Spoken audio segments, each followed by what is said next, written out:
I refused to accept my long-lost brother into my life, and now my family is divided. This story I'm about to tell you is about a pang of gnawing guilt that has stuck to my conscience for a while now. Since the story involves and sometimes describes activities that are punishable by law, I'll be changing everybody's details. My name is Karen, and I'm around 30 years old. I'm a happily married woman working as a manager at a Rainbow Cafe nearby. My husband Ted works as a cashier at a 3-star hotel nearby. Honestly, since meeting Ted, my life has been relatively stable and fulfilling. I've had a turbulent childhood and upbringing, so meeting a stable and caring man like him has made a huge difference in my attitude towards life. The past came knocking a few days ago. My brother Vince, who's been missing for the past 21 years, nearly found me. I was on my way to work, walking down the street, when he stopped me in the middle of the road. I was very scared at first and was about to scream for help. He was trying his best to calm me down and finally just shouted, Karen, stop! It's me, your brother Vincent. Look at me first." Then it hit me. It was him. Those sunken eyes, lean build and pointy nose, the scar on the left cheek was Vince's. I couldn't believe it. He'd grown so old. I mean, he was like 3 years older than me, and last I saw him was when he was barely 15. Then I got a phone call from my husband, which pushed me back into reality. I was late for work, so in a panic, I just gave Vince my phone number and told him to call me at 5 p.m. He didn't resist. He just wrote the number on the back of his hand and gave me a half hug. At work, I was trying my best to concentrate. It was a Friday, and there were so many people at the restaurant. This was the last weekend before Thanksgiving too, so we were packed. The loud buzz of the crowd and the constant orders were exhausting. I went out for a smoke break and messaged my husband. There was no reply, even the hotel must be overbooked. We live in a touristy coastal town on the west coast. At work, my colleague Cynthia noticed I was mentally checked out and asked me about it. She's a nice friend, though quite a rumour monger, so I tried my best to avoid telling her anything. Late in the evening, I walked to my husband's hotel. I was trying to understand how I was going to meet Vince again. I had a million questions I wanted to ask, but on the other hand, if he was still up to his old ways, it would be best to stay away. My husband was still finishing his shift, so I sat in the hotel lounge reading a magazine. To my surprise, Vince walked past me and didn't see me. I stayed quiet. He looked very serious and was talking to Ted about something. Ted seemed drained by what seemed to be a long day. He tried to calm Vince down and tell him that the register was closed after 6 p.m. Vince seemed very annoyed by this inconvenience, and he stomped upstairs, not looking back at me. Ted called out to me, and we drove back home in his car. We mostly drove in silence. Both of us were exhausted. We got to drive through Taco Bell, where I told Ted about meeting Vince. He slowly nodded with a blank expression. He knew the stories about my upbringing, so he waited until I proposed a solution. I told him we were going to meet at my Uncle Richard's house. Ted did not like me meeting Vince at all. He warned me that if any kind of fight or disagreement occurred at the house, I had to call him immediately. So the date for the meeting was fixed. It would be 3 days before Thanksgiving. He agreed, and we went back home. The next day, I got a call from Vince. He invited me to Thanksgiving dinner at the hotel, but I politely declined and pushed my idea. I also called my Aunt Diane and told her about the meeting. There was silence at first. It turns out he'd already met them, and they did not want me to meet him. They were worried that after all these years, there might be a big fight. Vince and I inherited a short temper from our parents. After convincing my uncle, we agreed to meet outside first. We met at a McDonald's, and Vince was dropped off by someone in a black Mercedes. Richard and I were both very cold, and we wanted to make sure this was not going to endanger us in any way.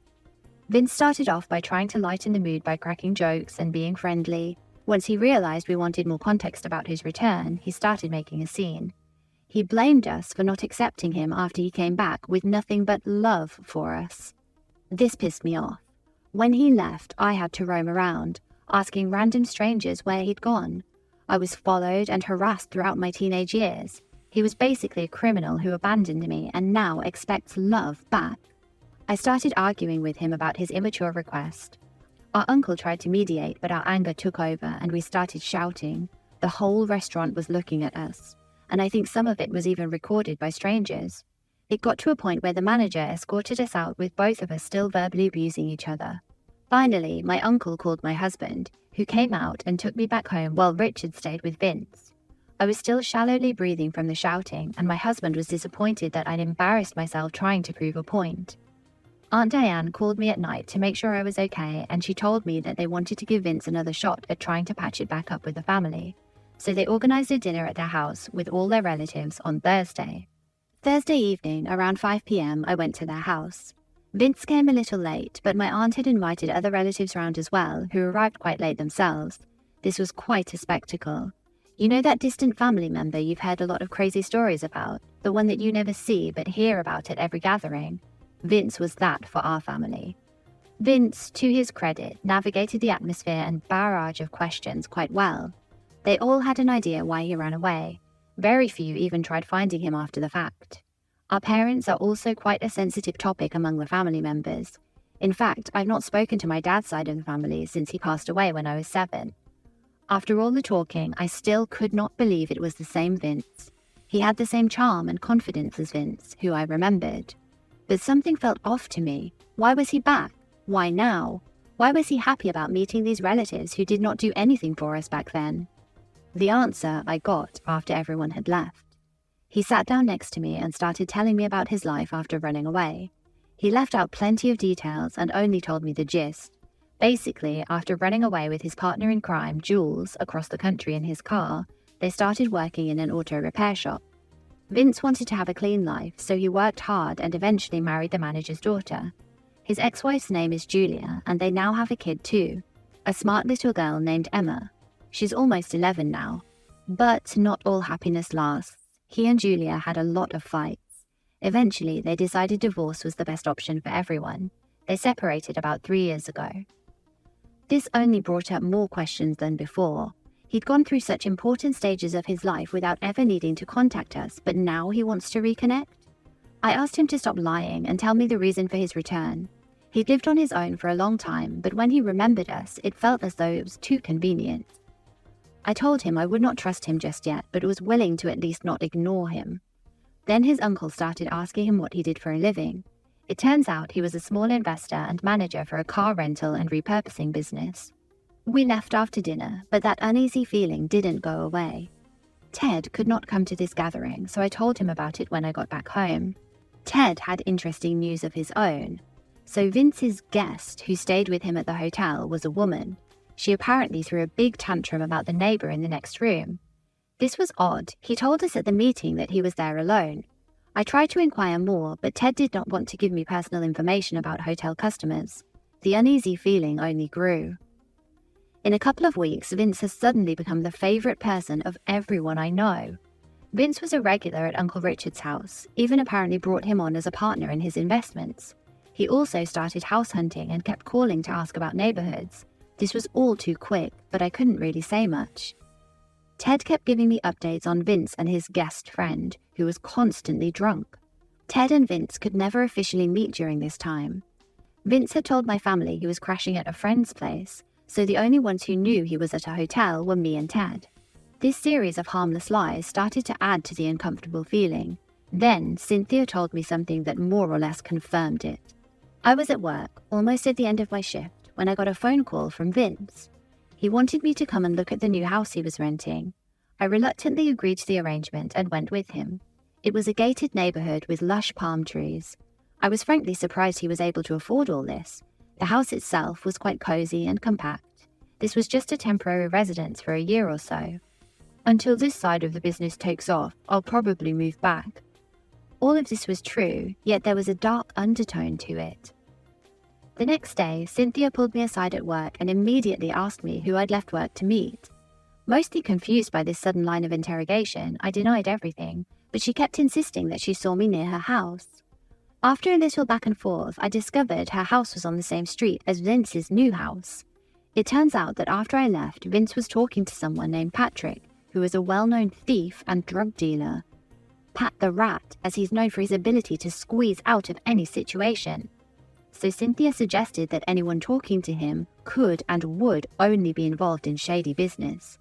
This was too much to comprehend at once, so I nodded, and we both went back to work. I called Ted right after my shift to inform him about the news I'd heard about Vince. Surprisingly, he also had some news of his own. My brother and his friend had been visited by many shady characters in the past couple of days. The police even came to inquire about some of his visitors. He advised me to call my uncle and aunt to warn them about all of this. I told him this would not go well since Vince had become quite close with them these past few weeks. This was a dilemma. I do not have enough proof to confidently throw him out. Also, he could be on a path to recovery, and these old colleagues are actually bothering him. I needed more proof, so I waited until Ted got home with more evidence from his side. But he couldn't gather much. They'd packed their entire luggage and left with it the next day. The room was completely empty. Though Vince had told the front desk he would check out the next day, they'd emptied the room last night.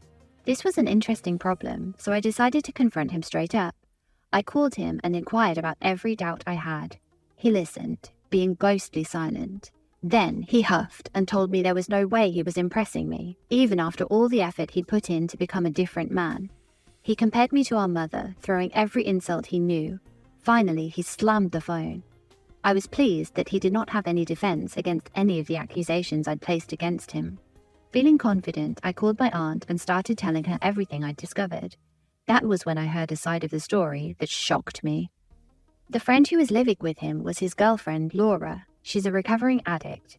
She's the reason Vince was meeting Patrick to procure some weed for her. Medically prescribed marijuana helps her sleep better, apparently. He had cried to her uncle about how he wanted to leave a clean life, but Laura was not letting him make a clean break. My aunt was angry at my snooping and mistrust of my own brother. She started lecturing me about how sometimes families forgive and forget to maintain peace. I feel dejected. I understand he was trying to fix his life, but his particular history with crime will make anyone suspicious. But my uneasy feeling still remains. Even though everything he says makes sense, he's definitely lying about something. Update 1. I understand from all the comments regarding this post that I was quick to judge, but my gut feeling regarding the whole situation has been basically pinpointing the whole time. My uncle called me again the next day. He had very cruel lectures regarding my doubts about my brother. He was upset that I couldn't let go of the past, but all of their words will come back to haunt them. The reason is that when Vince left, he left with his friend Jules. Jules was in town now. He'd come searching for Vince at the hotel Ted works at. Ted immediately messaged me, and I told him to introduce himself to Jules. That evening, Jules met me and my husband at a local restaurant. He told us why he was looking for Vince.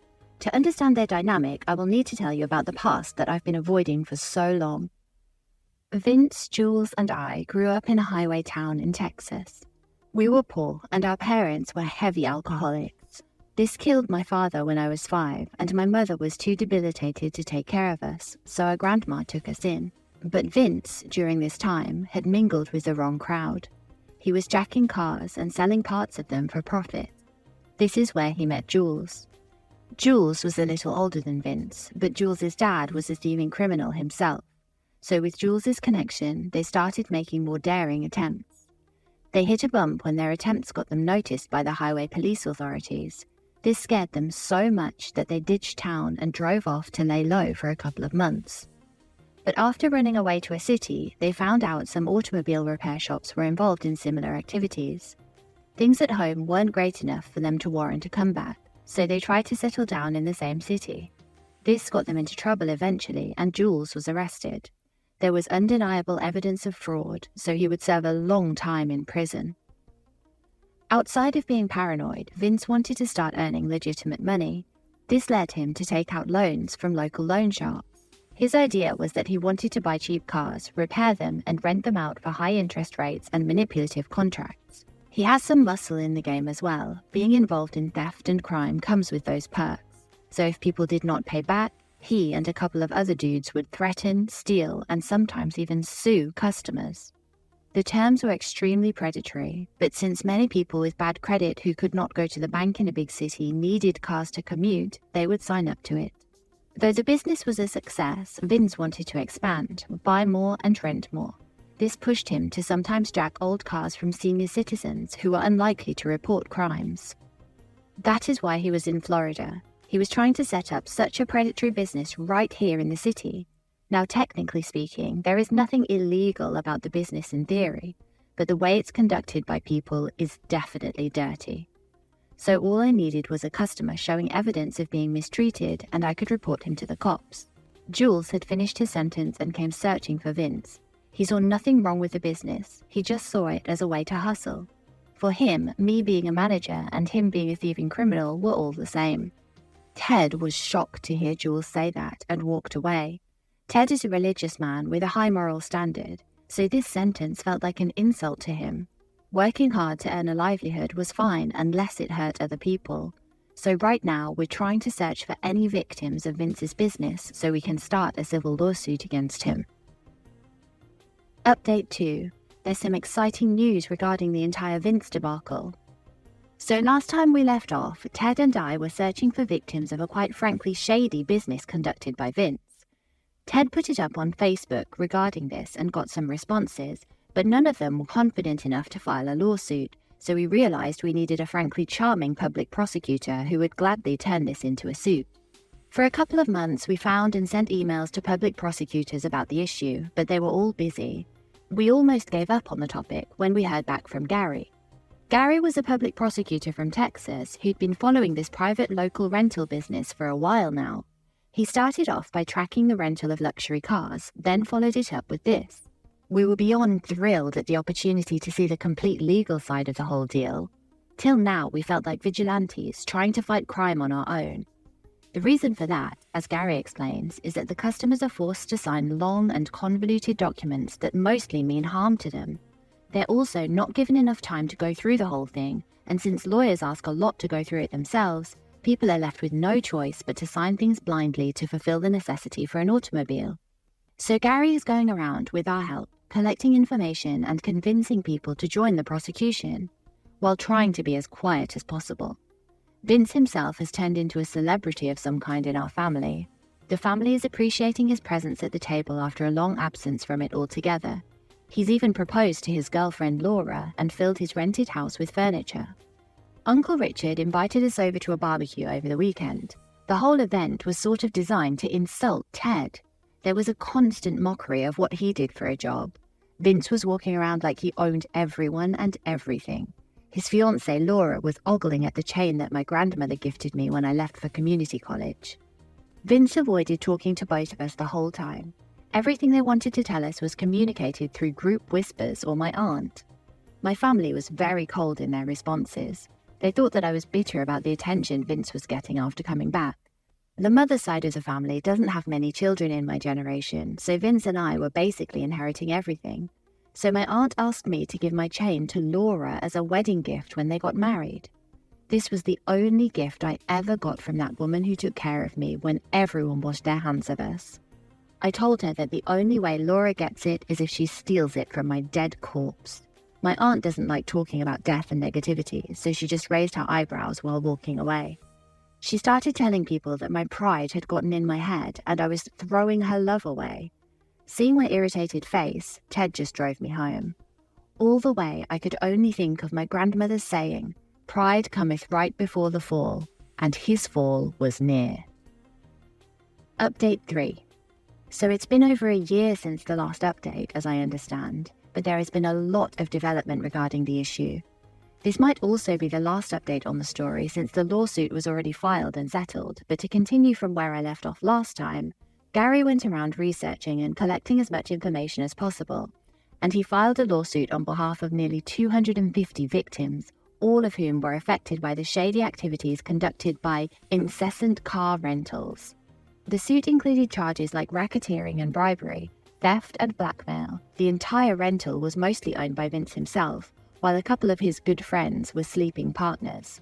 This means that Vince took most of the decisions himself while making deals with people.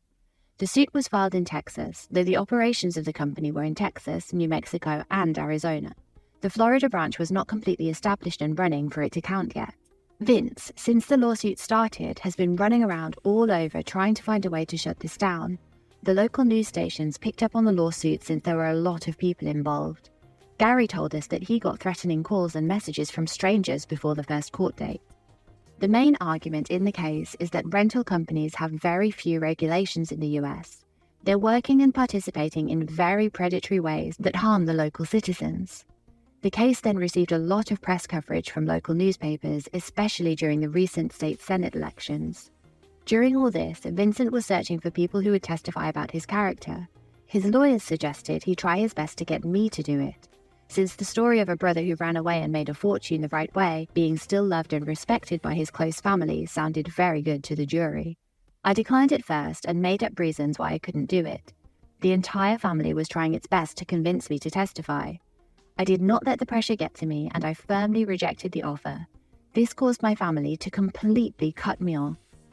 Vince was shouting and screaming in my face how my jealousy would get him imprisoned. The court proceedings began, and I asked Gary if I could testify against Vince somehow. He told me to sit tight and watch the show. He told me I would be the final nail in his coffin. If he introduced me at first to establish a character, then the opposition would take it as a conspiracy, and that would cause more issues. A few months passed, and the hearing was very frightening. From random car repossessions to absurd interest rates. The defendant's argument was that people had plenty of opportunity to deny the service, yet they accepted it. The terms were signed and agreed upon by consenting adults, so there's no chance of fraudulent behavior here anymore. The suit dragged on, and when it finally felt like the right time, I testified against my brother. The shock on his face was worth almost the entire last year of insults. I told the whole story.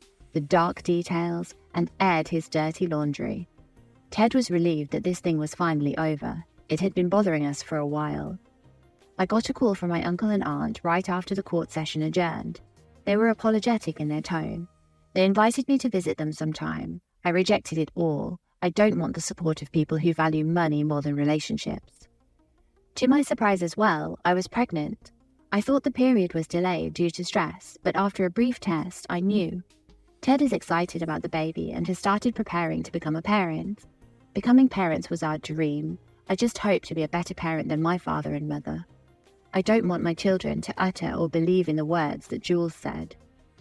Vince and his company finally decided to settle out of court for damages. They paid an enormous sum of money, which will be divided among nearly 200 people. I was surprised the company even had that much to begin with. I guess scamming and screwing people over is still the best American business model. Vince will not be going to jail, since he claimed he was not fully aware of the tactics employed by the people below him, so they charged a few of his underlings with 7 to 10 years in prison.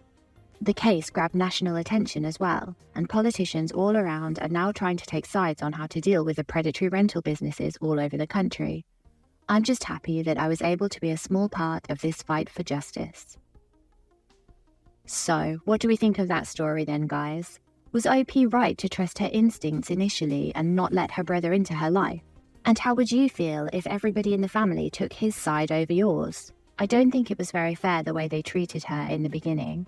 It's good that they tried to make amends, and I wonder if OP will take them up on that and come back to the family again. I would still be a little worried about repercussions from OP's brother considering his criminal connections, but hopefully everything works out for her in the end. Let me know what you think in the comments below. Thanks for watching. Please remember to like and subscribe, and as always, see you next time.